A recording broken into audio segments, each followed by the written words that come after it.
Free TV asked me this. He said, assuming a man has comprehensive understanding of sexual dynamics and the nature of women, what does this tell us about the nature of true masculinity? Well, what's true masculinity and how it is expressed through interactions with women? Describe the influence of masculine men. Describe the influence a masculine man has on a woman. Okay. Why women are fundamentally submissive, how masculinity is the antidote to the existential anxiety in women. Okay. Why the lack of masculine men is the source of societal decay. No problem.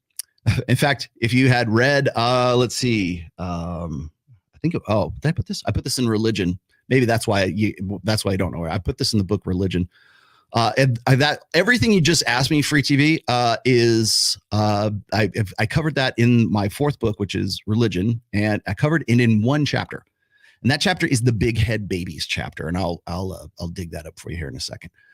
Number two, if every man in society were an embodiment of true masculinity, how would their presence influence female behavior socially and politically? Why women only express the destructive side of their nature in the absence of masculine authority, and why women wouldn't be involved in politics whatsoever. Understanding the praxeology means nothing if it remains an intellectual fairy tale. Okay, well, the red pill is meant to be taken as an antidote to remove ideas and concepts that are corrosive and to innate masculinity.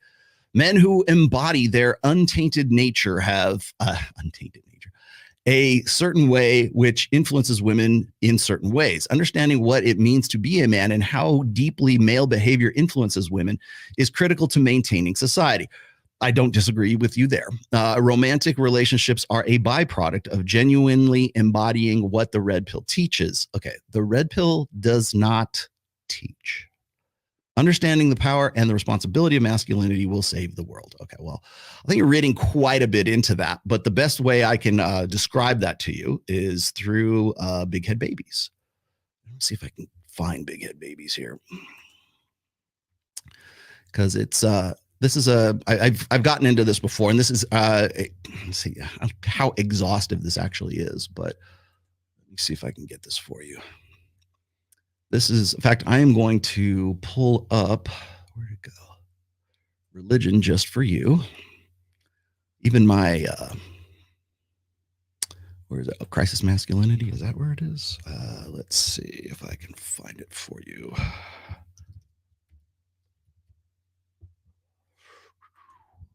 Big Head Babies. Okay. Now, let's see. Hopefully this will be the starting point for your question there, Free TV. So here's where we're going with this. Now, you can find this also, I should say, in my fourth book, Religion. Okay, this is the Big Head Babies. It's in the. There's actually a chapter in Religion called Crisis Masculinity, and in there, this is the section you'll find. It's called Big Head Babies. Okay, most women fancy themselves as alpha females by order of degree, but they never really understand that strong, independent women as a brand they identify with is based on a masculine dynamic. Essentially, they're alpha males with breasts and vagina.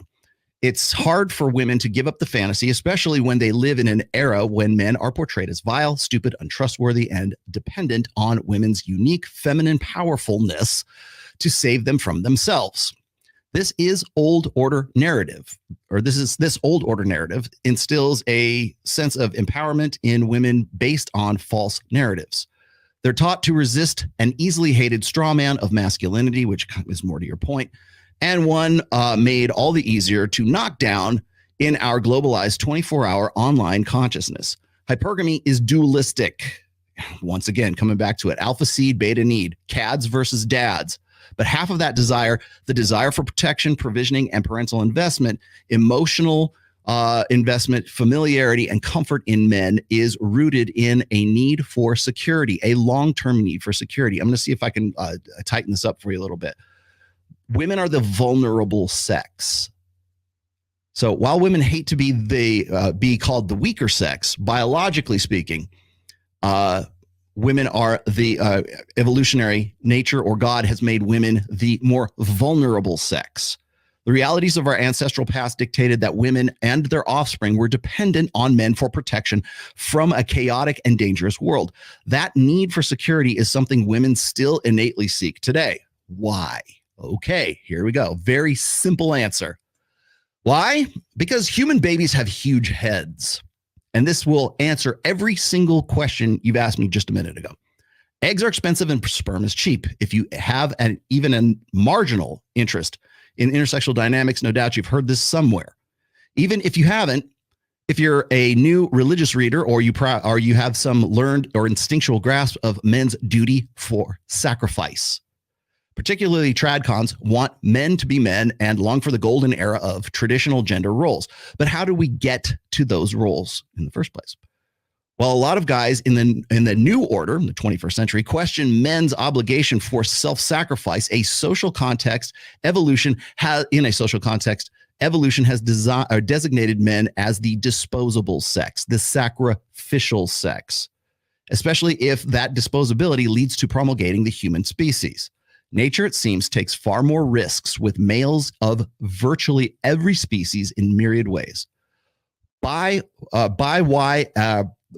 why are eggs expensive and sperm is cheap? Beyond the obvious answer, one egg cell versus millions of sperm cells, the answer is simple. Human babies have giant heads. So it goes something like this. Human beings survive by being smart. Okay, we don't have claws, we don't have teeth, we don't have antlers, we don't have like natural weapons, but our natural weapon is right here. Okay, to make a smart brain, you need lots of neurons. To make a lot of neurons, you need to start early in the gestation process, which means human babies are going to have giant heads, but you need to get those babies out of their mothers. So their mothers need inefficiently wide hips, sophisticated brain incubators, and a whole bunch of other expensive reproductive system modifications. Thus, human females are vulnerable and physically helpless compared to the majority of males. You also have to deliver those babies early while the heads are still small enough to fit through those widened hips. As such, every human baby is essentially born premature and requires a comparatively long time to reach self-sufficiency. For comparison, infant horses can run a few hours after being born. Okay? In our ancestral past, a human female was vulnerable, inefficient, a weaker physical specimen who, for much of her life, is carrying around one or more weak and delicate offspring. Neither can run, fight, or hunt. And hunt, let's highlight that. Neither can run, fight, or hunt. We're going to talk about hunting here in just a moment. Unlike females of other species, human females were constantly dependent on the males to protect, feed, and care for them. Thus, the provisioning security side of hypergamy became a very important priority.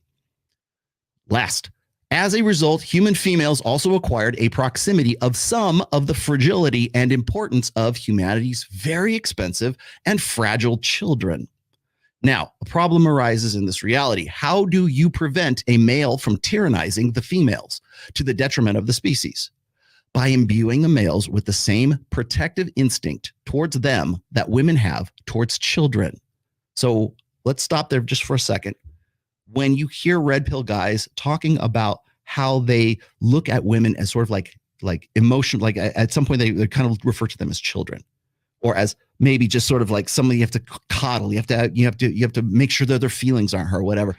That is, I think it can be taken out of context and it can be taken to like illogical, stupid extremes. But the nature of that feeling of wanting to protect, provide, that natural innate protector instinct that most men have when it comes to, unless you're like really super like psychotic or psychopathic, right?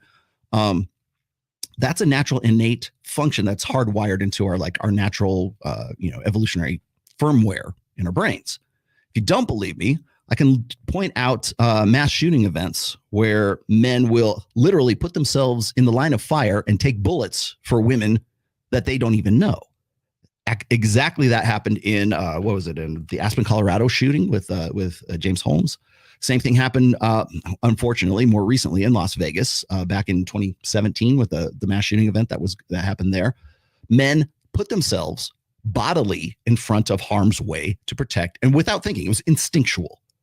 It wasn't like, oh, let me think about this. Oh, you know what? We're supposed to be equal. Fuck that. I'm out.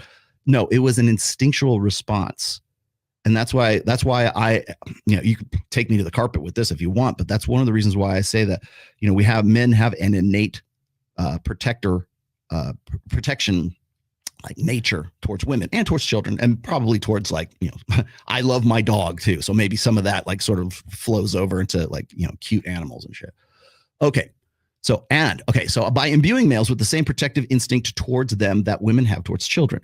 And how do you prevent the females from exploiting that protective instinct to take advantage of the males, which is what's happening right now, or from making themselves unprotectable by ignoring male guidance? More to your point, by imbuing women with the same instinctive obedience towards men that children have towards women.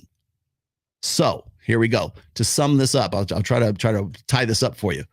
So because humans have giant heads, babies have giant heads, men instinctively protect and care for women. Women instinctively want to obey and respect worthy men. Worthy, put that in there. Women are to men as children are to women. Okay, protection. That's the protection, innate male protector dynamic. Humans strive for a learned socially enforced monogamy, despite an innate nature that incentivizes a more efficient promiscuity as a mating strategy.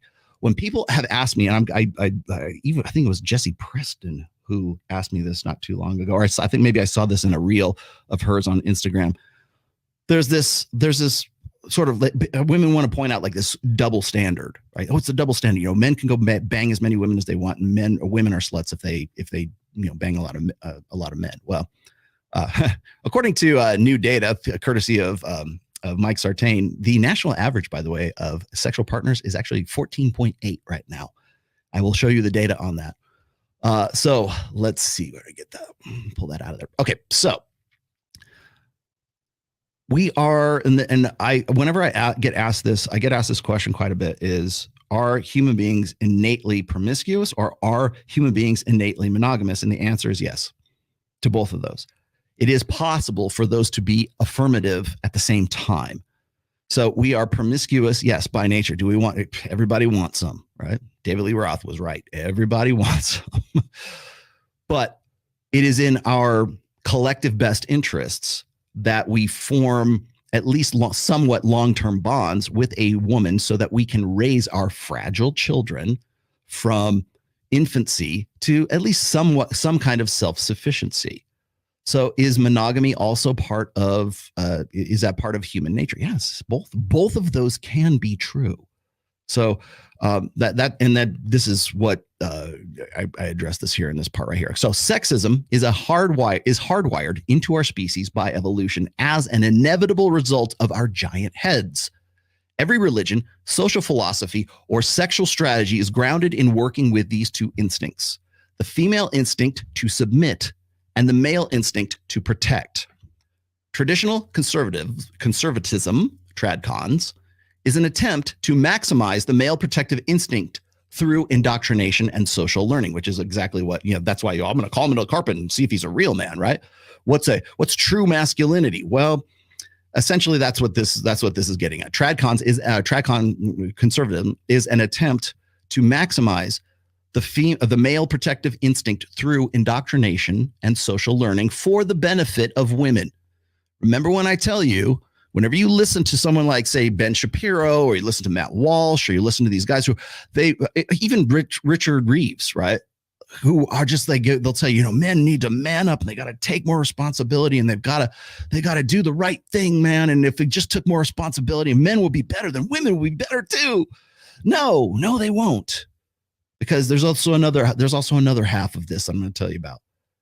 But it's this appeal to that innate male protective instinct, which is the root of duty, honor, loyalty, monogamy, stay with your wife, don't fuck anybody else. You want to know why all these people lost their minds when Justin Waller was talking about pressing the red button, right?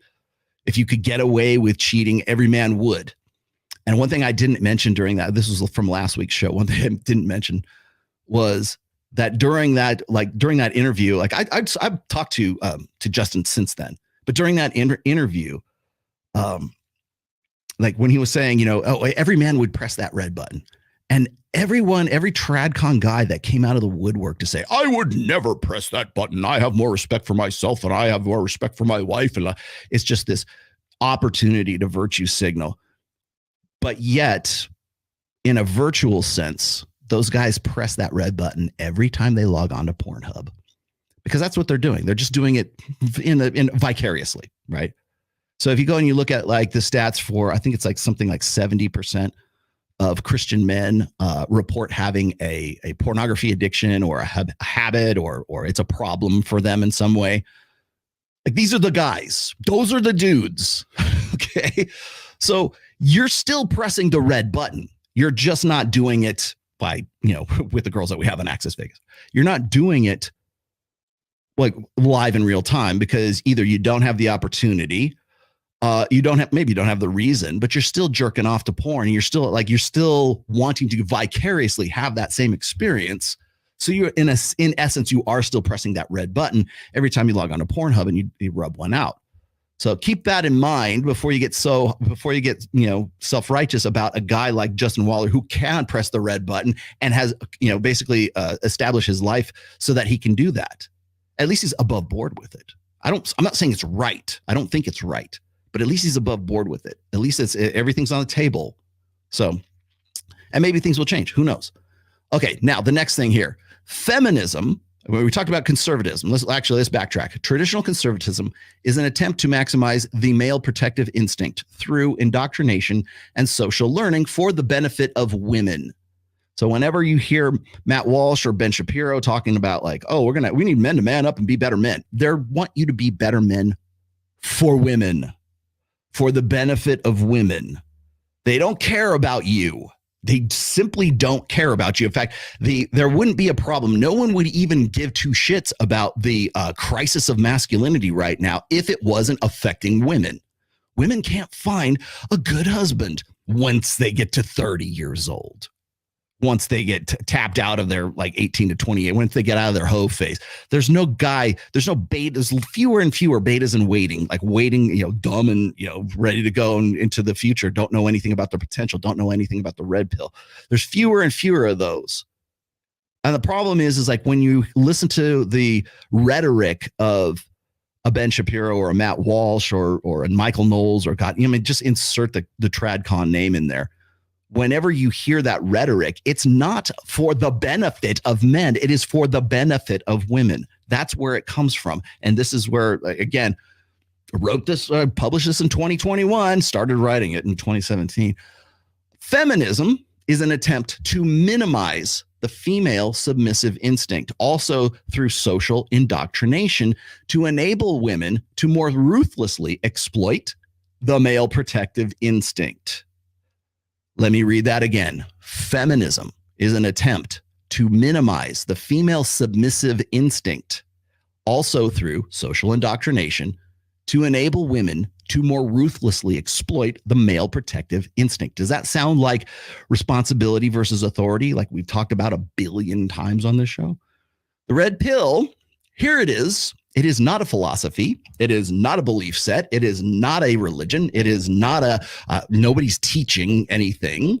Nobody's, there's no sermonizing here.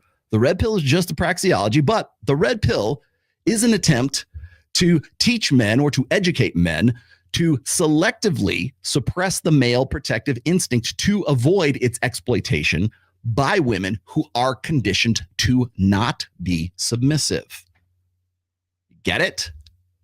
Even the old order tradcons and feminists alike worked tirelessly towards a common goal of female rebellion and emancipation from this evolved order. In the new order, men must be freed from the unconscious knee-jerk expression of their protective instincts before they can deal with women in a way that maximizes their benefit rather than that of a stranger. A world dominated by feminism, gynocentrism, and feminist incentivized traditional conservatism is a world where men prioritize the interests of women and women prioritize the interests of themselves.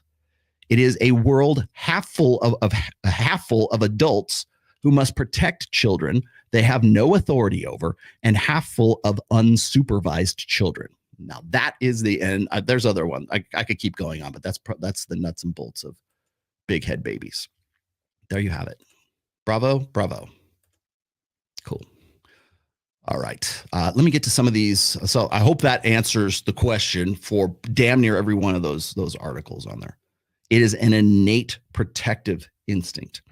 Patriarchy is an innate, it's the logical outcome of that dynamic. Men as protector, women as the vulnerable sex who rely upon, who depend upon the strengths, dominance, capacity for violence, provisioning, protection, parental investment. And he also has to be hot. Well, what does that mean? Well, the alpha fuck side of it is the short-term genetic breeding side of it. Is he a good bet for is sexy sons? Is he a good bet for my children's genetic future? Is he broad? Does he have big shoulders? Does he have V taper? Does he have a strong jawline? Does he have a six-pack abs? It's a 6'6", right?